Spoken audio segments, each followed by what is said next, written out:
Okay, here we go. እንዴት አደራችሁ? እንዴት ዋላችሁ?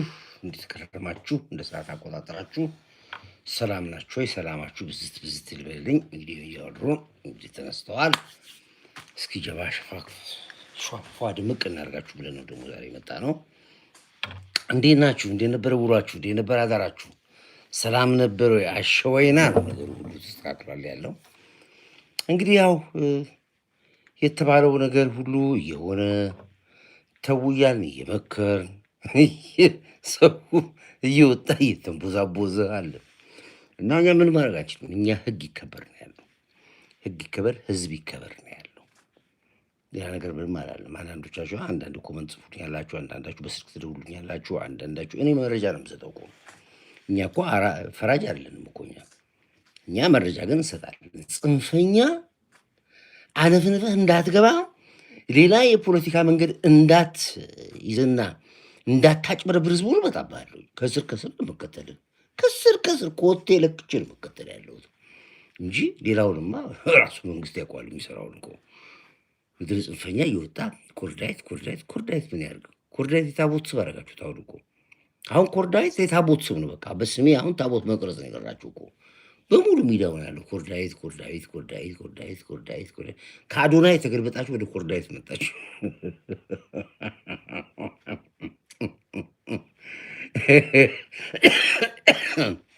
እሺ፣ ለማንኛውም ጥሩ ነው። ባነሳችሁን ቁጥር ከፍታችን በመጨመር ነው። በስግጥና በደድብ ሰው ፈምሷላል። እንኳንስ እኛ ሀገር አይደለም ስለ ሀገር ታግለን ይቅርና ስለዚህ ይሄ ነው ያለው። ጨዋታው አይሆንም። ምንም አይነት የማርያም መንገድ አንሰጣችሁም። በምንም ኢትዮጵያን ለማፍረስ በምትሄዱት ጉዞ ላይ ቅንጣት አይናችንን ጨፍነን አንተኛም። ይሄ እኮ ትንቢተኛው ኮርዳይት ጌታ ወይ በምንም ተአምር አይናችን ጨፍነን አንተኛም። በኮቴ ለኮቴ እንከታተላችኋለን። ልትስድቡን ትችላላችሁ፣ ልትሉ ትችላላችሁ። ምን ልትሉ አያገባኝም። ያ ሌላ ጉዳይ። ያ የትግል መንገድ ነው ያንተ። ያ የኔ የትግል ደግሞ መንገድ ነው ሌላ ነው። የኔ የትግል መንገድ ኢትዮጵያን ማዳን አለብኝ ነው። አይኔ ያየ ኢትዮጵያ ላይ የምትቆምረውን ቁማር አልቀበልህም ነው ብሎ ስጠነስሰው አውቃለሁ። ወደ መሬት ስታወርደው ያለው ሀሳብን አውቀዋለሁ። ምን እንደማስብ ምን እንደፈለግ ስለዚህ ይከተላለሁ። ያ ያስከፋሃል፣ በደንብ ያስከፋሃል። ሌብነቱን እቆጣጠራለሁ፣ መፈንቅለ መንግስቱን እቆጣጠራለሁ፣ ድድብን እቆጣጠራለሁ። እያንዳንዷን ስቴፕ እቆጣጠራለሁ። ለየዋጋ ያስከፍላል፣ በደንብ ያስከፍለኛል። ያሰድባል፣ በደንብ ያሰድባል። እየመረዋጠው የሚያገባኝ ነገር የለም። ወይ እንዴት አዳችኋል? ሰላም ናችሁ ወይ? ሰላም ዲቪ ስራታቸው ጠንከር። አይ ገና ነው፣ ገና እኮ ነው፣ ገና ነው። ይሄ ባለፈው ጠቅላይ ሚኒስትራችን አንድ የተናገረው ነገር አለ። እኛ እንደ ድሮ ስርዓት በህወሓት ዘመን ዝም ብለን ነው ገብተህ ትታሰራለህ፣ መጥቶ ይዛል፣ ይገልሃል። ሬሳ እንኳን አይሰጡም። ድሮ እንኳን ሰው ሲገደል የጥይት ይባል ነበር የሞትበት። እነዚህ እኮ በቃ ምንም ሲፈልጉ ወስዱ ለጅብ ይሰጠዋል፣ ሲፈልግ ደግሞ እዛው የቀበሮ ጉድጓድ ውስጥ ቀበሮ ይጥለዋል። በዚህ ነበር የህወሓት ዘመን፣ እንደዚህ ነበር። ጠቅላይ ሚኒስትሩ ይሄን ለመለወጥ ነው። እንደ ህወሓት ዘመን አስረን አናጣራም፣ አጣርተን ግን እናስራለን ያለው ለዚህ ነበር። ይሄ የተምታታበት ምድረ ጽንፈኛ እየመጣ ባለፈው የነበረው አጣርተን እናስራለን እንጂ አስረን አባዬ በተፈለገው መንገድ ይኬዳል። ሀገር ለማዳን ሲባል ማንኛውም ዋጋ ይከፈላል። የነገርኩ እኮ ነው ያለሁት እኮ። ሀገር ለመክፈል ሲባል ማንኛውም ዋጋ ይከፈላል። ዋናው የጠላትን እንቅስቃሴ ቀድመህ መረዳቱ ላይ ነው። ቢሳካላችሁ ኖሮ እናንተ በህዝባዊ ቢተኛ ይኸው እኮ አሁን ጀመራችሁ። ልጁ ታስሮ የልጁ መታሰር አለ ያሳስባችሁ እናንተ። አንድ ግለሰብ ነው እንደ ታሰረበት እኮ ለፕሮቴክሽን ሊሆን ይችላል። እንዳትገሉትም ይሆናል እኮ እናንተ ገላችሁ እንዳጫሉ እንዳታጮሁብንም ይሆናል እኮ መንግስት ፕሮቴክሽን ውስጥ ያስገባው። ምን ታውቃለህ አንተ? የመንግስት ስራ ነው እሱ። አሁን እንኳን ሰላማዊ ሰልፍ እንውጣ ትላላችሁ። ለአዶናይ ሰልፍ እንውጣ፣ ለአዶናይ ንጩህ ውጣና ጩህና ከዛ በኋላ ደግሞ እንደገና ያው መልሰህ ታወራለህ። ምንም አታመጣም እኮ ነገርኩህ እኮ። በምንም ተአምር ኢትዮጵያን ለማፍረስ ህዝባዊ እምቢተኝነት ለማድረግ ስር ነቀል ለውጥ ለማድረግ የ45 ቀን ነው 46 ቀን የዕለቱን አብዮት ለማድረግ ጀውዬ አዲስ አበባ ላይ ስራችሁ ወጣቱ ላይ ሰጥቶናል ያሉ ለማድረግ የመጣችሁበት አካሄድ አያስኬድህም። መረጃችሁ መጥቷል፣ በጠቅላላ መጥቷል መረጃችሁ ነው። የዘይት መደበቁ ስትጀምሩት፣ የስንዴ መደበቁ ስትጀምሩት፣ ነዳጅ ጨመረ ብላችሁ ሪቮሉሽን ስታዩ የትኛው ነዳጅ ጨመረ? 90 ብር ጨመረ ሊትር ነዳጅ ላይ የውኛ ዲዛይን ነዳጅ ሞላለ ምን ነው ኬስ ነዳጅ ምናመጣ ከዱባይ ነው ምናመጣው ነዳጅ። አዎ እንደ ማንኛውም ጊዜ 5 ብር 6 ብር 7 ብር የለመድነው ነው ይጨምራል። የዋጋ ሲጨምር ዝም ይጨምራል። ነዳጅ ጨመረ 80 ብር ጨመረ በሊትር ላይ የሊትር ዋጋ 200 ብር ግዝቸው ጨመረ። ይሄ ሁሉ የአንዱ የዚህ ሴራ ባለቤት ነው፣ አጀንዳ ነው። የአንዱ ፓርቱ እኮ ነው የዚህ የዘይት መደበ ከዚህ ጋር የተያያዘ ነው። ሰግጥ ደድብ ከዚህ ጋር የተያያዘ ነው። ተማሪ አትማር ከዚህ ጋር የተያያዘ ነው። በዚህ ምን እኮ ወጣችሁ መግለጫ ያስታችሁ እናንተ እኮ ስራችንን መሬት ላይ ወርደን ጨርሰናል ያላችሁት እኮ ይሄን ስለ ስራችሁ ነው። ይሄን ዲኮርዳይት አታፍርስ ካላከም እብድ ነው ማለት ነው። እስር በስር ኮቴ በኮቴ ይከተላሉ። ከዚህ በኋላ ደግሞ አሁንም እየነገርኩ ያሉት እኮ አሁንም ከዚህ በኋላ ሰልፍ እንወጣለን። አዶናይን ብለን ዋጋ እንከፍላለን። አዶናይን ብለን ወጣቶችን ሰበስባለን የምትሉት እነማን ናችሁ? የት ናችሁ ያላችሁት? የት ጋር ነው ሰልፍ ያሰባችሁት? በሙሉ መንግስት መረጃው ላይ ደርሷል። አስተባባሪው ኮሚቴው ሳይቀር መልሳችሁ እንደገና ህፃናቶቹን ልታሳዝሯቸው ነው። መልሳችሁ እንደገና አንድ ትምህርት ቤት ወረቀት ተበተናሉ።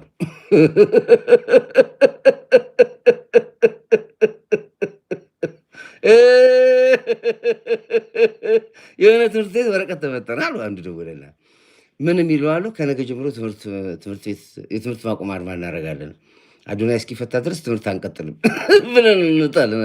አርጎት ነው መድኃኒዓለም አርጎት ነው። አቁሙ አቁሙ። በዛው ትበራለህ። በዛው አፈር ነህና ወደ አፈር ትገባለህ የሚል አታውቁም? መጽሐፈ ደምሴ ቁጥር 46 26 ላይ አፈር ነህ ወደ አፈር ትገባለህ ይባላል። ሂዱ ጣቁምና ትምህርት እዛው በላች እዛው ቀረች ትሆናለህ፣ ትባረራለህ። ትምህርት ሌላ አድማ ሌላ። በማንስ ላይ ነው አድማ የምትመታው? ምን አገባህ አንተ? ስለ አንድ ቲክቶከር ወጥተህ ትምህርትህን አልማርም ብለህ ወረቀት የምትፈትኑ ማንህና ምን ስለሆንክ? በትና አቁም ትምህርቱን። ባቄላ ቀረፈስ ቀለላ አሉ አባቶቻችን። ምን ታመጣለህ? እንዲሁ ፖለቲካው እንደዚህ ያለም እኮ ፖለቲካ። ጎበዝ ተረጋጉ።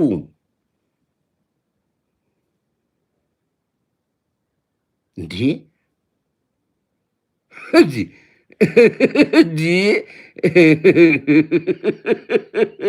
ተረጋጉ፣ ረጋ በሉ፣ ሰከን።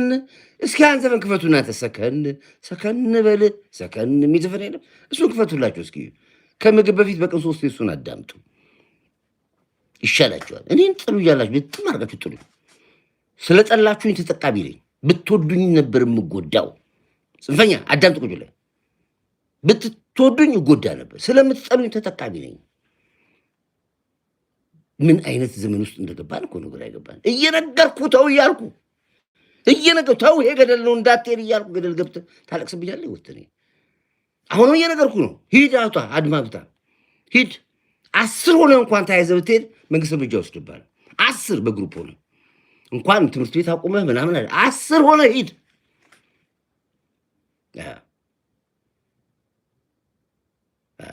የድድብና አስተማሪያችን ካልተፈታ የበለጠ እንደድባለን።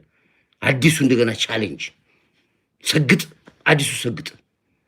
የድድብና ምሁራችን የሰግጥ ምሁራችን ካልተፈታ እንደድባለን። ሂድ ደድብ ሂድ። በደንብ ያደድባል። ላጭቶ ያስገባል። ዘጋ ይልቁኑ የልጁን ካቴና አታጥብቁት። አሁን በምትናገሩት ዴቪ ሸሚዝም ጋር ሸሚዝሽ ጋዜጣ ነው እንዴ? ይልቁኑ የልጁን እንትን ካቴናውን አታጥብቁበት። ፔሬድ። እናትየዋ ትናንት ስታለቅስ ሰማሁ። በእንቁላሉ ጊዜ በቀጣሽ ነው ጫወተው። የእናት ለቅሶ ያሳዝነኛል። እናት እንዲያታለቅስ አልፈልግም። እኔ እናት በልጇ የምታውቀውን ስቃይ ስለማቅ አንፈልግም። ስታለቅስ ሰማሁ ትናንት። ግን አንድ ትልቅ ነገር ተናገረች። መንግስት የሚሰራውን ያውቃላለች። ይሄ ነው አዋቂነት። ከልጇ ጋር ትውልማ። አየህ፣ መንግስት የሚሰራውን ያውቃል። እዚህ ነው ልጅ ይላታለች። ሌላውን ሌላ ፓርቲ ነው ህግና የሚገናኙት ይነጋገራሉ። ግን ከዚህ በኋላ እንደገና ይመጣ ነገር እንዳይመጣ ግን እሰጋለሁ። አሁን የወጣው መክረው ደግሞ ሌሎች ምንም የማያውቁ ወጣቶች ደግሞ እንደገና እንዳይያዙ፣ ትምህርት እንዳይተጓጎሉ፣ ትምህርት እንዳያቆሙ እንዲማሩ ነው። ምንም አይነት ሰልፍም ይሁን ተቃውሞም ይሁን በዚህ ጉዳይ እንዳትወጡ ነው። የዚህ ሁሉ መንስኤው ምንድነው የሚለው አመጣለሁ። ባለፈው ነግራችኋለሁ። ምንድነው ያልኩት እኔ ግንቦት 24 ምርጫው ከተካሄደ ከዚህ በኋላ መንግስት ለቀጣይ 5 ዓመትም 10 ዓመትም ዋቴቨር ስልጣን ላይ ከወጣ የፖለቲከኞች ፓርቲ ጉዳይ ያበቃልናል። ከግንቦት 24 በፊት ሀገር ማመስ አለብን ብለው እኮ ሲነጋገሩ ውስጣቸው ውስጥ ኮንፈረንስ ኮል ውስጥ ቁጭ ብለን እኮ መረጃቸውን ይዘን ይወጣ ነው። ያ አጠገባቸው ቆመው አጣርተን እኮ ይወጣ ነው። እና ምን ይደረግ? በተፈለገው አጋጣሚ ኢትዮጵያ የምትናወጥበት መንገድ እንስራ። ወጣቱ የሚነሳበትን መንገድ እንስራ። በሰግጥም ይሁን በደድብ በዘይትም ይሁን በነዳጅ በጤፍም ይሁን በስብ እንውጣ። እችን መግንቦት ካደናቀፍናት ከዛ በኋላ ችግር የለውም። የስሪላንካ አላሉ ስሪላንካ አላሉ የስሪላንካ ቢሆት እናመጣለን። እንደ ሲሪያ እንበትናታለን፣ እንደ የመን እንበትናታለን። ይህን እኮ ሲነጋገሩኛ ነበር እኮ። ለዚህ ነው እኮ ልደቱ ወጥቶ በ45 ቀን ውስጥ መንግስት እንገለብጣለን ያለ በ45 ቀን። ለዚህ ነው እኮ ጆዋር ምን ወጥቶ ምን አለ? አዲስ አበባ ላይ የሚሰራውን ስራ ሰርተን ጨርሰናል እኮ ነው ያለ። ምንም ከዚህ በኋላ የመሬት ስራችን ሰርተን ምን ይጨርሱት? ምን ያለ ቁርገሪ ይሄ ነው። ስለዚህ ግንቦት 24 ምርጫው እንዳይካሄድ ተቋሞች ደብዳቤ ጽፈዋል ለምርጫ ቦርድ። ምርጫው እንዲራዘም አይራዘምም። ምርጫው የሚራዘም ከሆነ ኢትዮጵያ ትጠፋለች ብለን ደግሞ እኛ ላይ ሰርተናል። እነማን ናቸው እነሱ? እንደማይመረጡ ያውቃሉ። ሚስታቸው አይመርጦቻቸው፣ ባሎቻቸው አይመርጣቸው፣ የመንደር ሰው አይመርጣቸው ያውቃሉ። ምንም የሰሩ ስራ የለማ። ምን ተናገሩ ለህዝቡ? ቦኖ ውሃ እናወጣለን። ድሮ ምርጫ ሲደረግ እኔን ስትመርጡኝ በቧንቧችሁ ወተት እናመጣለን፣ እኔን ስትመርጡኝ 1 ኩንታል ጤፍ በየወሩ ነው የምሰጣችሁ፣ እኔን ስትመርጡኝ ዘይትና ገንዘብ በየወሩ ታገኝ ብሎ ካቢኔ ይመረጣል። አንድ ዲቪዥን የላቸው። እስኪ የትኛው ተፎካካሪ ፓርቲ የሚሆን መጥቶ እኔ ስመረጥ የኛ ፓርቲ ሲመረጥ ይሄን አርጋል። የእስክንድር እንኳን ይሻል ነበር። አንድ ጊዜ መስቀል አደባባይ ሲፈርስ የአካባቢ ሰዎች እሱ ኑና ተመዝግቧል። ቤታቸው የተወሰደ ቤታቸው መልስላችኋለሁ እኔ ስመረጥ አለ። እሺ መስቀል አደባባይ ወደ ነበረበት መልሷለናል። ወደ ነበረበት ፒኮኩን ሁሉ እናነሳለናል። እስኪ መቼ ጦሻለች። አሁን ደግሞ ጠፋችብን። የፖለቲካው ድምቀት ነበር። እስኪ እንዳው እየቀለድን ቢሆን እንደው ያዋዛን ቢሆን ይዘግበን ነበር። እስኪ ይጠቅመን ነበር። ጉንፋን አለ።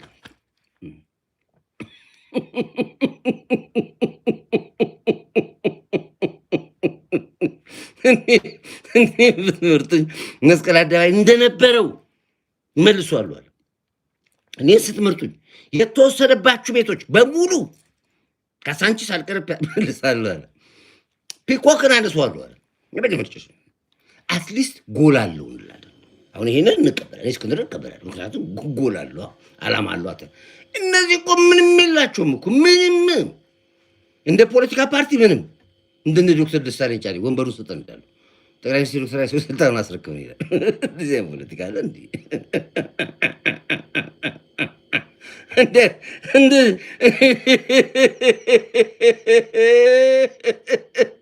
ስልጣን አስረክበን ይላል። ፓርላማ ቁጭ ብሎ በቃ ዓላማችሁ ይሄን ስልጣን የለም አታገኝም ነገርኩ እኮ ይዞ ይሄዳል። እሺ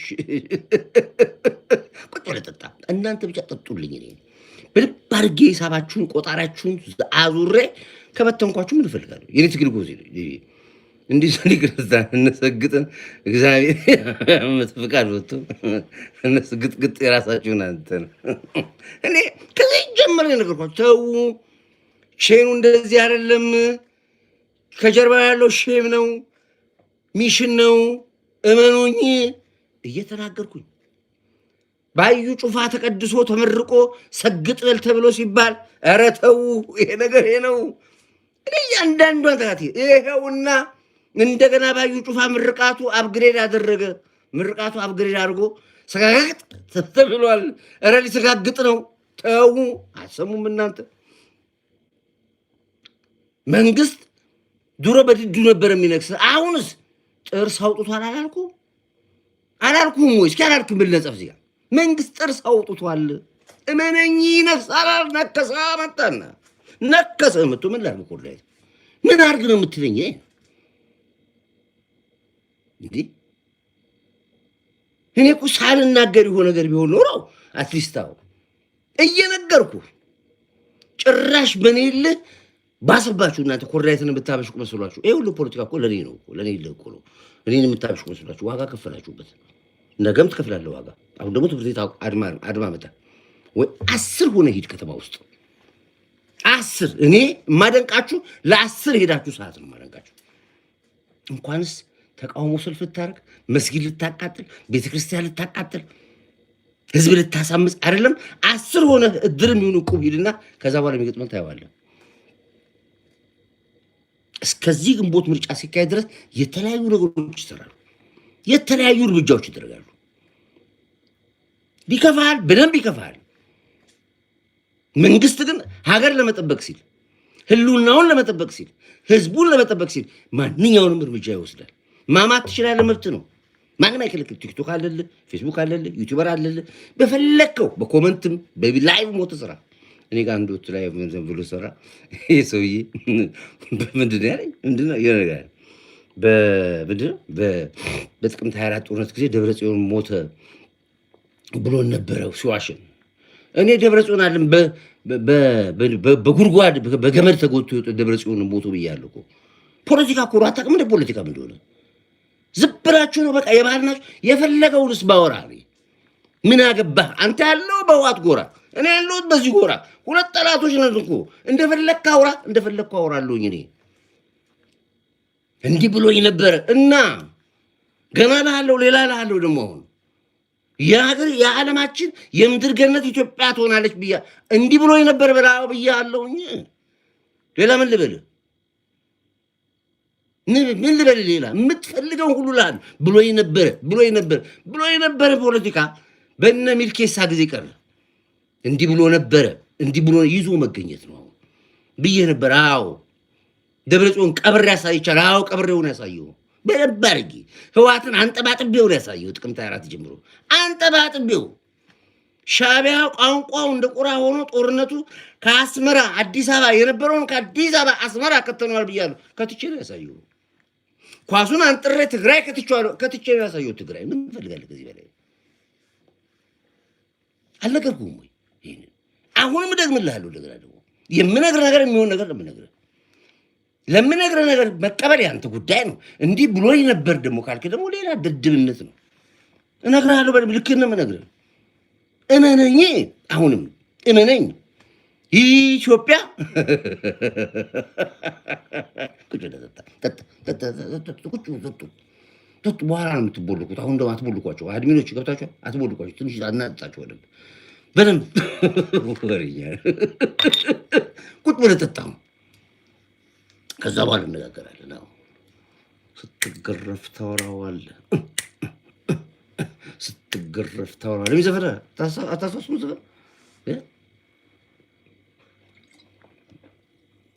ወይዬ። እስኪ መንግስት በወሰደው እርምጃ ትክክለኛ እርምጃ፣ ወቅቱን ያማከለ እርምጃ፣ መደረግ ያለበትን እርምጃ ወስዷል የምትሉ አንድ ቁጥር ጻፉ። በእርምጃ እናመሰግናለን፣ አኩርተናል፣ አክብረናል የምትሉ አንድ ቁጥር ጻፉ። እስኪ አንዳንድ ቁጥር ጻፉ። እዚህ ጋር ጽንፈኞችን ምን ለያቸው? አንዳንድ ቁጥር ጻፉ። እዚህ ጋር ይኸውልህ ሁለት ጻፍ። ማተስማማ ጽንፈኛ ሁለት ጻፍ። አንድ ቁጥር ጻፉ። ጽንፈኛ ሁለት ቁጥር ጻፍ። ፈቅጅላችኋለሁ። አብሎ ካተደረጉ ይሄ ነው። ሁለት ቁጥር ጻፈ ጽንፈኛ ማይነሱ አንድ ብቻ ከ4,000 ምናምን ሰው አንድ ሰው ወጣ።